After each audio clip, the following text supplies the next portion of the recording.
My story starts in late July. It was July 21st, I think. It was the first day of our holiday, a hot July day. I stood in the sun and looked at the sea. It was 11 o'clock in the morning. I was on the boat at Portsmouth with my mother and father and my sister Louise. Seabirds played near our big boat and the small boats near us on the sea. I started to look at the people with us on our boat. They all watched the seabirds and talked and laughed. They were all happy on the first day of their holiday too.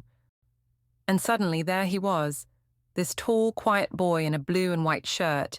He was really good looking. I'll always remember the first time I saw him. He didn't see me then. He was with some friends. One of the boys was his brother, I think. They had the same blue eyes, the same mouth and nose, nearly the same hair. His brother, and one of the boys with him, tried to catch the seabirds, and he smiled at them. Then they came and stood near us, and they talked about the small boats on the sea. I watched him over Louise's head all the time. His brother and his friends made a lot of noise, but he was quiet and didn't talk a lot. Then suddenly he looked at me, and his eyes stayed quietly on me. And he smiled his lovely smile with his shy blue eyes. The people near me on the boat, the sun, the sea, the birds, the noise of his friends, time, it all stopped. At that moment there was only him and me and him and his smile for me, only the two of us. Slowly, very slowly, the boat started to move away, across the water to Spain. It takes a day and a night on the boat from Portsmouth to Santander, in Spain, a day and a night together, on the same boat with him. It was a big new boat with cafes, shops, a cinema and a disco. In the evening, Louise and one went to the disco together. We had a Coke and listened to the music and watched the dancers. But he wasn't there. Then suddenly, a tall boy in a black and white shirt came in. It was him. He was with a friend. They stopped and looked slowly at all the people in the disco.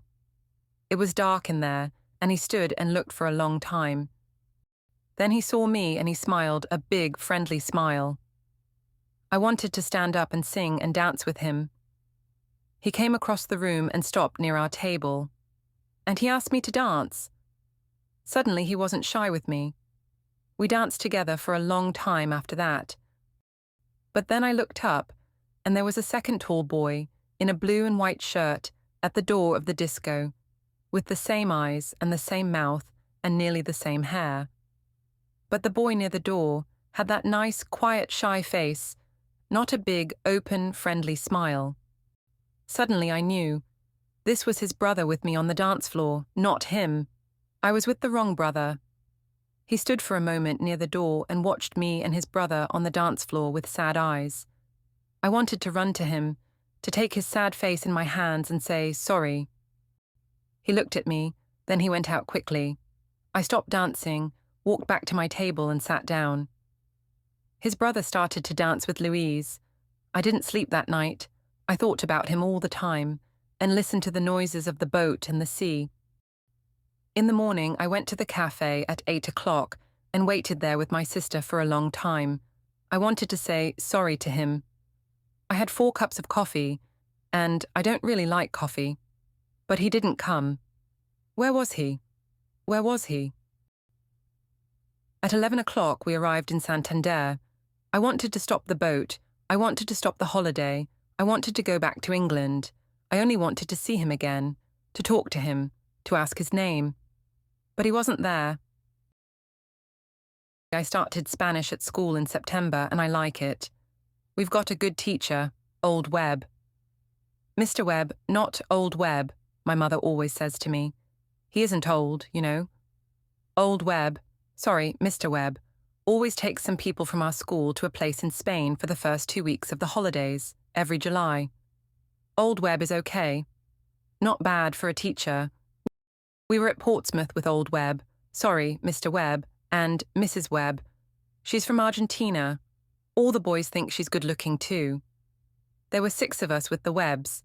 Harry Potts and his sister Sonia, Nick Atkins, he's a good friend, Sue Bellamy, she's clever, my brother Dave and me. We're 14, and we're good friends too. There were hundreds of people on the boat. It was hot in the sun, a lovely day.